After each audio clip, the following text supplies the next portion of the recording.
अच्छा आप ये बताएंगे कि आप ये डिनर किस खुशी में दे रहे हैं मुझे? अरे यार, तुम्हारे अपॉइंटमेंट की खुशी में दे रहे हैं, और किस खुशी में दे रहे हैं? अच्छा, तो जब रिटायर हो जाऊं तब दे दीजिए। क्या मशवरा किया था? वकील बनने का। तो लोगों ने कहा कि वकील बनना तो बहुत आसान है, मगर वकील बनकर झूठे मुकदमे लेने से इनकार करना बहुत मुश्किल है। नहीं बेटी, मैं नहीं चाहता कि तुम एक रात भी वहां बसर करो, एक रात भी। मुबारक के साथ जाओ और मुबारक के साथ वापस आ जाओ। तुम इतनी बड़ी फरेबी निकलोगी तलत, मैंने सोचा नहीं था। तो हमें ठुकराने और दूसरों पर लट्टू होने से तौबा करते हैं ना। अच्छा, आपको ये तो मालूम होगा ही कि तलत के कहने पर मैंने उसे एक खत लिखा था। उसमें मैंने ये लिखा था कि अज्जू की बातें पहले मुझे अच्छी लगा करती थी और अब अज्जू खुद अच्छे लगने लगे हैं। मेरी नजरों के सामने एक लड़की से बेवफाई करके आप मुझे तस्वीर भेज रहे हैं। आपने ये नहीं सोचा कि इससे मेरी नजरों में आपकी इज्जत क्या रह जाएगी? और ऊपर से आप मुझसे ये कह रहे हैं कि मैं तस्वीर फाड़ती नहीं तो क्या अपने सर पर रखती? पूछ रहा हूं, इस घर से तुम्हारा क्या रिश्ता है? वही रिश्ता। क्या मतलब? जो आप रखवाना चाहते हैं।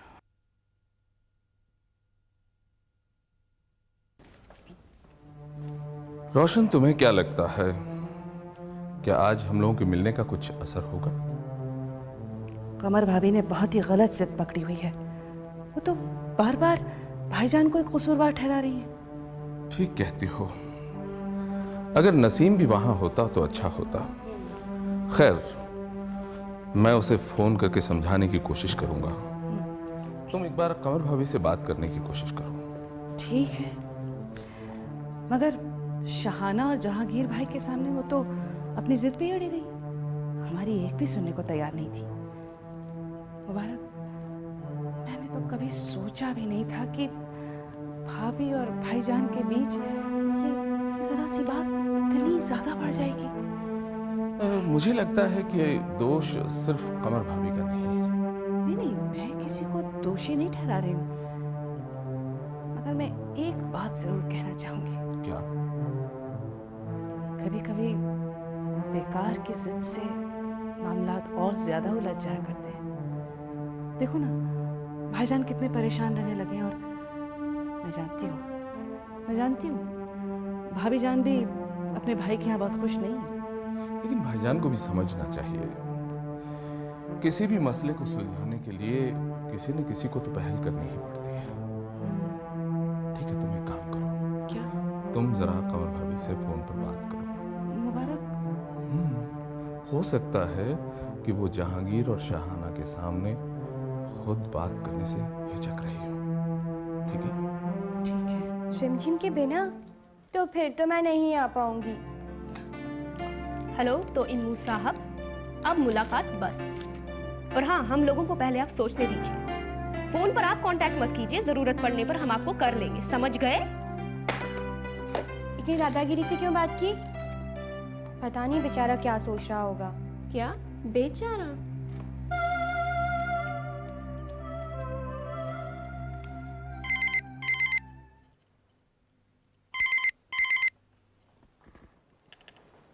हेलो, कौन?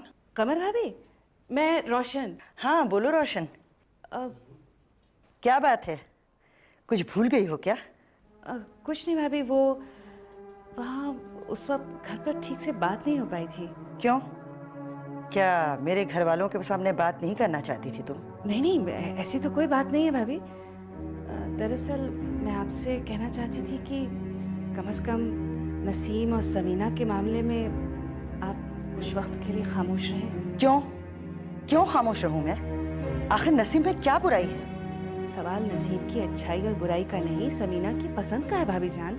कौन सी रिश्तों की भीड़ लगी हुई है कि उनकी पसंद और नापसंद का मौका मिले? कभी कभार अगर कोई रिश्ता आया भी तो पक्का होने से पहले ही टूट गया। अब वजाहत भाई या किसी और की इसमें क्या गलती है? गलती? ये रिश्ता क्यों टूटा ये वजाहत से ज्यादा और कौन जान सकता है? जरा पूछना वजाहत से। मैंने साफ कहा था कि ऐसा मत करो, पर उन्होंने मेरी एक नहीं सुनी। मेरे जज्बातों की कोई कदर ही नहीं की उन्होंने। कहा था मैंने कि जिस तरह से तुम मामलात को सुलझाना चाह रहे हो वैसा मुमकिन नहीं है। अच्छा देखिए, आप रोइए नहीं, हाँ? खुदा की कसम रोशन, ये सारी बातें इंसान के बस में नहीं है। मेरा कसूर सिर्फ इतना है कि मैंने वजाहत को चाहा है, बस। वो भी आपको बहुत चाहते हैं भाभी जान। अच्छा, मैं फोन रखती हूँ।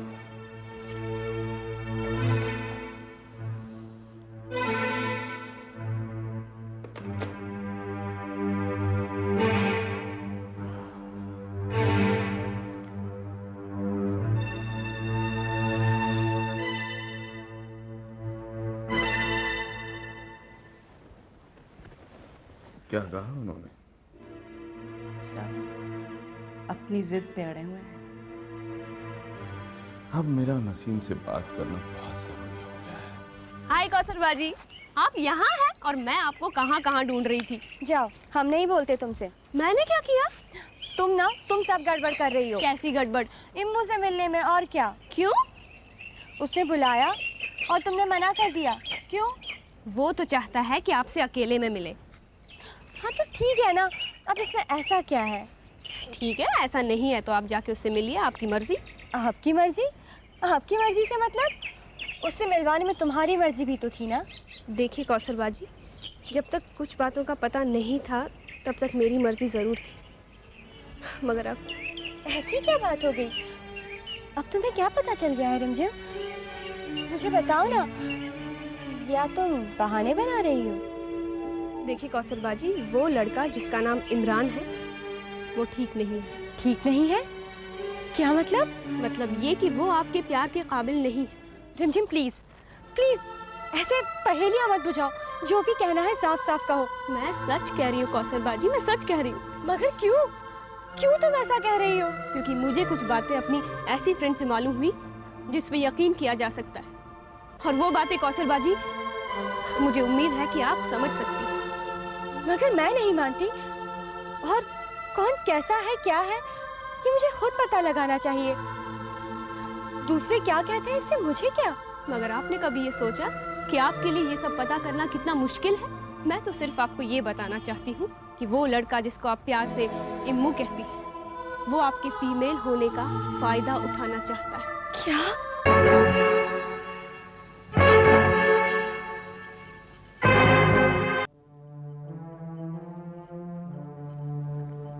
हुमैरा, जी डैडी।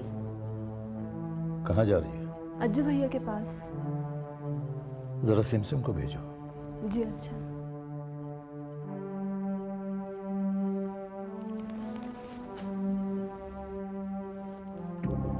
बहुत शानदार खातून है ये। कौन है ये आपकी? मेरी वालिदा जोहरा खानम। और ये इमारत भी उन्हीं के नाम से मंसूब है। और आपके ख्याल से इस इमारत में जो कुछ हो रहा है वो खुदा को पसंद नहीं है।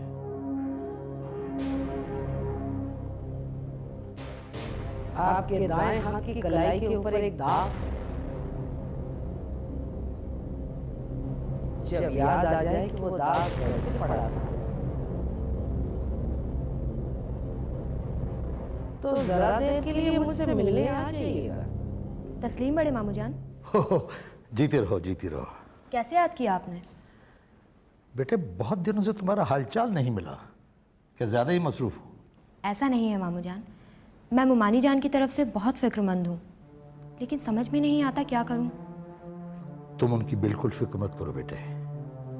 मेरे ख्याल में उन्होंने ठीक नहीं किया है मामू जान। मैंने तुम्हें ये जानने के लिए बुलाया है कि फिर से तुम्हारे दफ्तर में वो साहब तो नहीं आए जिन्होंने किसी मुन्नी बेगम का जिक्र किया था? नहीं तो क्यों मामू जान? पता नहीं, अजीब सा मसखरा लगा मुझे। किसी गलत फहमी का शिकार था बेचारा। खैर, फिर से तो वो गुमनाम खत नहीं आया? याद है तुम्हें जो पहले आया था जिसमें मुन्नी बेगम नाम की औरत का जिक्र था? जी नहीं, फिर तो कुछ नहीं आया। अच्छा, तो कभी वो इस घर के बारे में तुमसे बात करें तो मुझसे जरूर कहना। जी बहुत अच्छा। अब मैं जाऊं मामू जान? ठीक है। तस्लीम। तस्लीम चाचा जान, कहिए कैसे याद किया इस गरीब को? मैं समीना के मुतालिक तुमसे कुछ बात करना चाह रहा था। जी फरमाइए। भाई तुम्हें बीवी चाहिए या झाड़ू बर्तन करने वाली बाई? चाचा जान मामला ये नहीं है। फिर? सच तो ये है कि समीना से मुझे प्यार है, समीना मेरी ख्वाहिश है। और आप यकीन मानिए कि मैंने जिंदगी में जिस चीज की ख्वाहिश की है वो ज्यादातर मुझे मिलती रही। लेकिन समीना को तुमसे शादी से इनकार है। जहां तक मेरे अपने दिल की बात है मैंने बता दिया आपको। दिल को एक चीज पसंद है, वो चाहिए मुझे। यानी समीना तुम्हारे लिए एक चीज है, एक कमोडिटी। हाँ, आप ऐसा भी कह सकते हैं। बरखुरदार, मान लो तुम्हें आसमान में चमकता हुआ चांद पसंद हो तो? चाचा जान मैं सियासत में हूं, पागल तो हूं नहीं मैं। चांद को पाने की तमन्ना तब करूंगा जब उस तक पहुंचने का जरिया मेरे पास हो, और समीना को पाने का जरिया मेरे पास है। नसीम मियां, मैं तुमसे एक बात कहना चाहता हूं, हो सके तो उस पर गौर करना। जी। जिंदगी तभी फलती फूलती है जब हम अपनी ख्वाहिशों के साथ दूसरों की ख्वाहिशों को भी इज्जत की निगाह से देखें। क्या मुझे भी कुछ कहने की इजाजत है? जरूर। चाचा, मैं समीना को आजकल का एक कामयाब इंसान बनाना चाहता हूँ। और तुम्हारी नजर में वो कामयाबी क्या है? हमारी कामयाबी एक तिजारत है जो ना कुर्बानी देने में यकीन रखती है और ना ही लेने में। चयान, समीना को समझाइए कि उर्दू शायरी की आर वार दोनों उसके दुश्मन हैं। शायद तुम ठीक कह रहे हो। हम किसान लोग तुम्हारी दुनिया के लिए नाकारा हो चुके हैं। खैर, इस बारे में मैं तुमसे फिर बात करूंगा। खुदा हाफिज। खुदा हाफिज चाचा।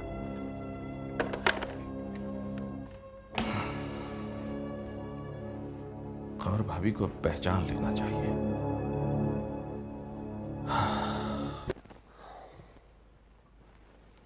भाई इनायत, मैं बार बार यही सोचता हूं कि तुमने एक पटरी पर चलकर अपनी जिंदगी काटी है। बहुत नेकदिल भी हो, लेकिन ये दुनिया छल कपट से भरी हुई दुनिया है।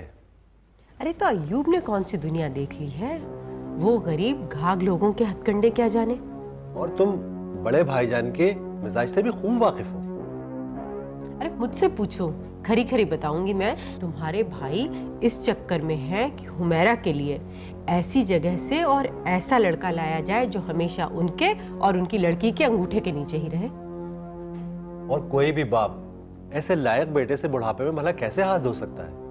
अरे इन्हें क्यों कह रहे हो? आमना से कहो ना। वो समझती है कि जेठ मालदार है, मगर शायद ये भूल रही है कि खुद उनका लड़का भी घर में बैठा हुआ है। देखो भाई, भाई कुछ भी कहें, लेकिन औलाद तो औलाद ही होती है। और फिर कोई नासिर भी सीधे साधे तो है नहीं। अरे तो क्यों नहीं वजाहत मियां बना लेते हैं नसीम को अपना दामाद? लड़की की मर्जी की आड़ ले रहे हैं। जानते हैं ना कि नसीम उनकी एक नहीं सुनेगा। आप लोगों की बातें वाकई गौर करने के काबिल हैं। और खुदा जाने आमना अपने दिल में क्या छुपा कर बैठी है। कहीं अय्यूब की मर्जी जाने बगैर पहले से ही तो ख्याली पुलाव पकाना शुरू नहीं कर दिया उसने? नहीं नहीं, मसला अय्यूब की मर्जी का नहीं है भाभी। अरे क्यों नहीं है?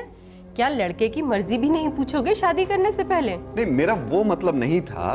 भाई अय्यूब से भी तो पूछो, वो किसी लड़की को तो पसंद नहीं करता या कहीं भी शादी करने के लिए तैयार है। जी ठीक है, मैं मालूम कर लूंगा।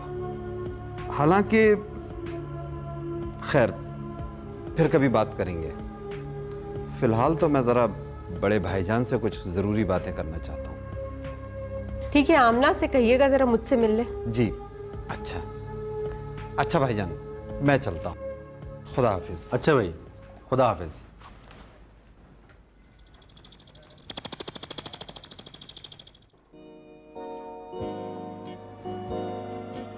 Hello Mrs Arshad.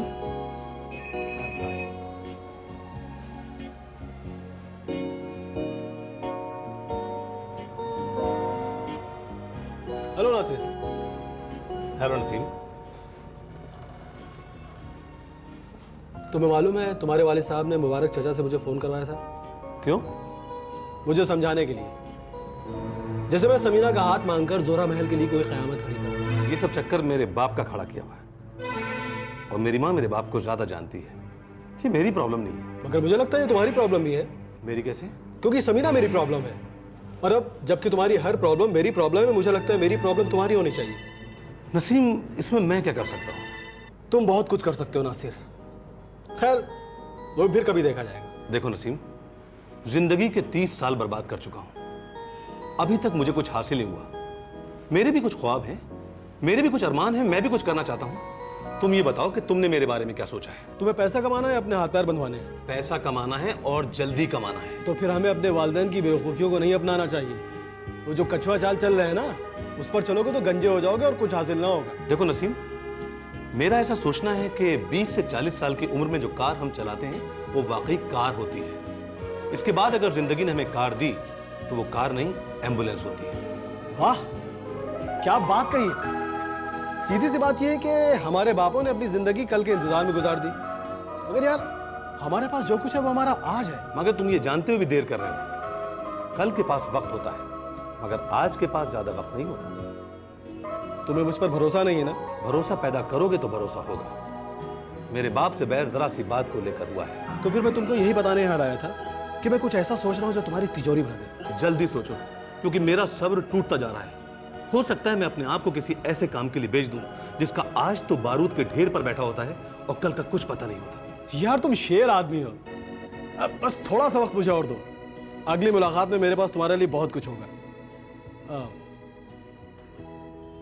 अभी बैठोगे क्या? ये सोचने के लिए बैठूंगा कि जाऊं तो जाऊं कहां। चलो खैर, जब अगली बार मिलेंगे तो तुम्हारे पास सोचने के लिए बहुत कुछ होगा। और हाँ, नासिर हो सके तो कल मुझे फोन कर लेना। चलता हूं, खुदा हाफिज। खुदा हाफिज।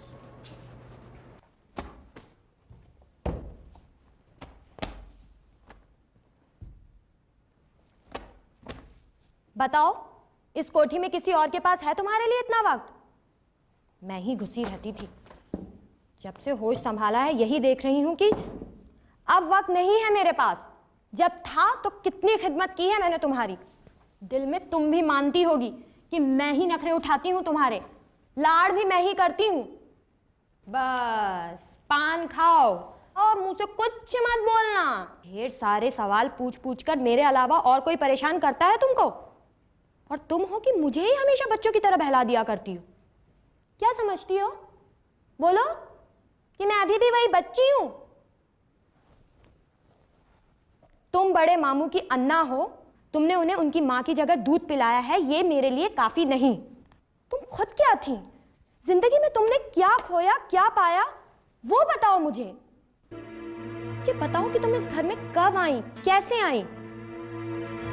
तुमने मुझे बचपन में अपने मुंह का चबाया हुआ खुश्क मेवा क्यों खिलाया, और अब क्यों मेरे मुंह का चबाया हुआ खा लेती हो तुम?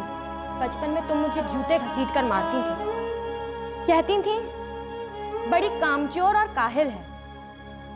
परसों से उन कामचोरियोsich का हिसाब दे रही हूं तुमको। मैंने तो अपनी नानी को कभी देखा नहीं, हमेशा से तुमको ही उनकी जगह माना है। और ये जो तुम्हारी जुबान है ना, जो कभी रमजानी के सोहन हलवे पर जान देती है तो कभी जुम्मन की नहारी पर, कभी कुल्फी पर तो कभी फालूदे पर, इस चटोरी जबान के भी नखरे मैं ही उठाती हूं।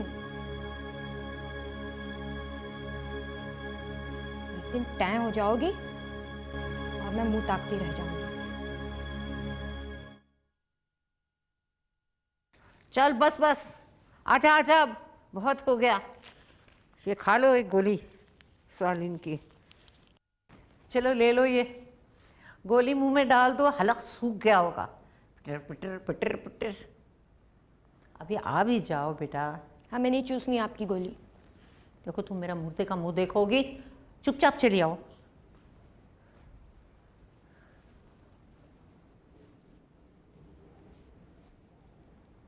ले लो।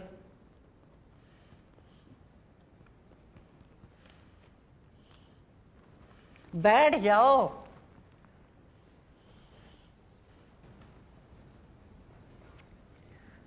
देखो बेटा, तुमको मेरी जिंदगी से कुछ नहीं मिलने वाला है। अगर तुम्हें एक फिल्म बनानी ही है तो जोहरा खानूम पे बनाना, जो तुम्हारी नानी है। जोहरा खानूम? उनकी तस्वीर तो मैंने पहली बार ड्राइंग रूम में देखी है। अरे बेटा, मेरा खुदा है, जानता है कि मैं उस तस्वीर के बारे में कुछ नहीं जानती। देखो, वो ज़ोहरा खानूम नहीं है, नहीं है वो ज़ोहरा खानूम। क्या?